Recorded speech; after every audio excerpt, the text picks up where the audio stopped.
Assalamualaikum warahmatullahi wabarakatuh. Apa kabar teman-teman semuanya hari ini? Alhamdulillah, dahsyat, hebat, luar biasa, Allahu Akbar, yes, yes, yes. Berjumpa lagi dengan Usyuli dalam pembelajaran pendidikan agama Islam dan budi pekerti. Sebelum kita mulai pembelajaran kali ini, kita buka dengan membaca basmalah bersama-sama. Bismillahirrahmanirrahim. Dan pada kesempatan kali ini kita akan belajar bersama yaitu keteladanan Nabi Yusuf alaihi salam. Kalau pada pertemuan sebelumnya kita sudah belajar tentang bagaimana kisah Nabi Yusuf, hari ini kita akan meneladani apa saja sih yang bisa kita teladani atau hikmah apa yang bisa kita dapatkan setelah belajar tentang kisah Nabi Yusuf alaihi salam. Tentu banyak sekali sikap terpuji yang harus kita teladani dari kisah Nabi Yusuf alaihi salam. Sikap apa sajakah yang bisa kita teladani dari Nabi Yusuf alaihi salam? Yang pertama, ada pemaaf. Yang kedua, sabar dan tawakal. Dan yang ketiga, bijaksana dan tanggung jawab. Sebenarnya lebih dari ini ya, keteladanan atau teladan yang bisa kita ikuti dari Nabi Yusuf. Tetapi pada kesempatan kali ini, kita akan belajar 3 hal ini terlebih dahulu. Yang pertama, pemaaf. Nabi Yusuf alaihissalam termasuk orang yang suka memaafkan. Hal tersebut terlihat sebagaimana ketika saudara-saudara Nabi Yusuf alaihissalam memasukkan Nabi Yusuf ke dalam sumur. Seperti yang kita ketahui, mereka merasa iri dan dengki terhadap Nabi Yusuf, sehingga mereka pun tega berbuat jahat kepada Nabi Yusuf. Nabi Yusuf saat itu diajak bermain. Izinnya diajak bermain, tapi ternyata Nabi Yusuf dimasukkan ke dalam sumur tua. Meskipun saudara-saudara Nabi Yusuf pernah berbuat jahat kepada Nabi Yusuf tidak pernah menaruh dendam kepada mereka.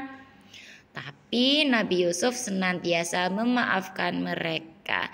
Setelah dewasa, setelah Yusuf menjadi seorang perdana menteri, kemudian saat saudara-saudaranya datang ke Mesir untuk membeli bahan makanan, Yusuf bertemu dengan mereka. Yusuf memaafkan mereka, bahkan menerima mereka dengan senang hati dan mengajak mereka untuk tinggal bersamanya.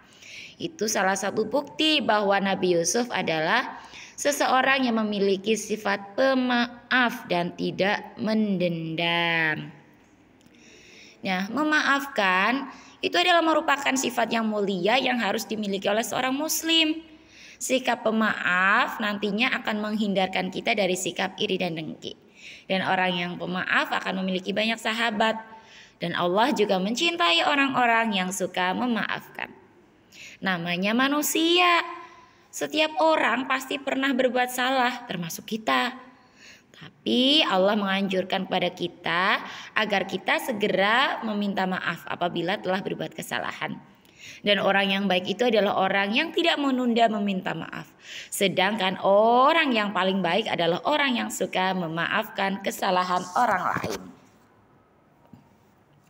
Jadi teman-teman semua, apabila kalian berbuat salah kepada orang tua, kepada ustadz dan ustazah, atau kepada orang lain, kepada teman, kepada kakak, maka kalian harus bersegera minta maaf. Sebaliknya, jika ada orang lain yang mungkin berbuat kesalahan kepada kalian baik sengaja ataupun tidak sengaja, dan mereka sudah meminta maaf kepada kalian ataupun bahkan belum meminta maaf, kalian harus memaafkan, karena itu adalah orang yang paling baik jika bisa memaafkan kesalahan orang lain. Yang kedua, sabar dan tawakal. Sikap sabar dan tawakal juga dimiliki oleh Nabi Yusuf alaihi salam. Sabar itu ya sabar ketika kita mendapatkan cobaan. Contohnya saat Nabi Yusuf dimasukkan ke dalam sumur, saat Nabi Yusuf dijadikan budak, semuanya itu dijalani dengan sabar dan tawakal. Nabi Yusuf tidak pernah mengeluh, Nabi Yusuf tidak pernah putus asa, dan Nabi Yusuf juga percaya bahwa semua yang terjadi kepada beliau adalah bagian dari kehendak Allah Subhanahu wa taala. Yusuf berusaha sabar, Yusuf berdoa kepada Allah, dan Yusuf kemudian tawakal. Tawakal itu artinya menyerahkan segala sesuatu kepada Allah. Nah, oleh karena itu Yusuf pun selalu meminta atau berdoa kepada Allah untuk diberikan perlindungan, sehingga Allah pun selalu melindungi Nabi Yusuf. Ketika Nabi Yusuf dimasukkan ke dalam sumur, Yusuf sabar sehingga Allah mengirimkan pertolongan berupa beberapa orang pedagang yang melewati sumur tersebut hendak mengambil air. Mereka bisa mengeluarkan Nabi Yusuf dari dalam sumur. Nah, ketika difitnah dan dipenjara, Nabi Yusuf juga sabar dan tawakal. Nabi Yusuf tidak mau menyalahkan siapapun dan senantiasa yakin akan pertolongan Allah, dan Allah itu akan menolong orang-orang yang sabar. Oleh karena itu Nabi Yusuf menjalani semua itu dengan ikhlas. Begitu juga kita dalam kehidupan sehari-hari, kita seringkali mendapatkan cobaan. Cobaan itu bisa berupa kehilangan barang yang kalian sukai, atau cobaan berupa sakit, atau cobaan berupa tidak bisa mendapatkan sesuatu yang kalian inginkan. Banyak yang namanya cobaan. Nah, semua itu cobaan-cobaan tersebut harus kita hadapi dengan sabar.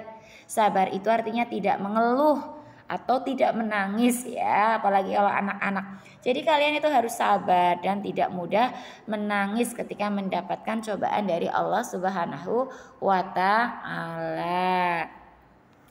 Yang ketiga, bijaksana dan tanggung jawab. Wah, ini sudah sangat pasti Nabi Yusuf adalah orang yang sangat bijaksana dan bertanggung jawab. Ketika Nabi Yusuf diangkat menjadi menteri, Yusuf itu memiliki tugas yang sangat berat. Nabi Yusuf harus mengurus negara dan kepentingan rakyat Mesir. Selain itu, saat itu juga terjadi masa paceklik. Dari hasil ramalan Yusuf ya, atas mimpi raja, yang mana saat itu raja bermimpi melihat 7 ekor sapi yang gemuk dan 7 ekor sapi kurus.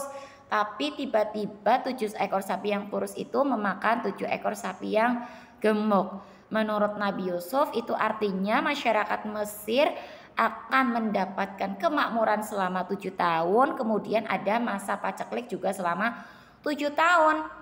Yusuf harus memiliki strategi, harus bijaksana dalam membuat keputusan agar bisa menghadapi masa paceklik. Ternyata kebijakan yang dilakukan oleh Yusuf sangat baik, yaitu menyarankan agar melakukan penghematan bahan makanan dan menyimpan sebagian bahan makanan yang tahan lama untuk persiapan masa paceklik. Hal itu sangat bijaksana sehingga ketika musim paceklik itu tiba, rakyat Mesir masih memiliki persediaan makanan. Sebagai seorang menteri, kesejahteraan rakyat Mesir juga menjadi tanggung jawab Yusuf. Oleh karena itu, Yusuf juga bekerja keras mengurus negara. Nabi Yusuf lebih mementingkan kepentingan negara atau kepentingan rakyatnya daripada kepentingannya sendiri. Itu adalah bentuk tanggung jawab yang luar biasa, mendahulukan kepentingan orang lain di atas kepentingan sendiri. Seperti itulah Nabi Yusuf. Beliau orang yang sangat bertanggung jawab dan juga bijaksana. Tentu kita sebagai seorang muslim harus meneladani sikap bijaksana dan tanggung jawab yang dimiliki oleh Nabi Yusuf alaihi salam. Jika kita diserahi tugas, maka kita harus melaksanakan tugas-tugas itu dengan sebaik-baiknya. Kalau kalian sebagai seorang pelajar diberi tugas oleh ustadz dan ustazah, maka kerjakan tugas dengan tepat waktu. Sama orang tua diamanahi untuk menjaga adik, maka adiknya jangan ditinggalkan. Itu sebagai bentuk tanggung jawab. Banyak sekali contoh tanggung jawab yang bisa kalian lakukan dalam kehidupan sehari-hari. Demikian ya teman-teman materi kita hari ini. Semoga bermanfaat. Kita akhiri dengan membaca hamdalah bersama-sama. Alhamdulillahirabbil alamin. Usuli akhiri. Wassalamualaikum warahmatullahi wabarakatuh.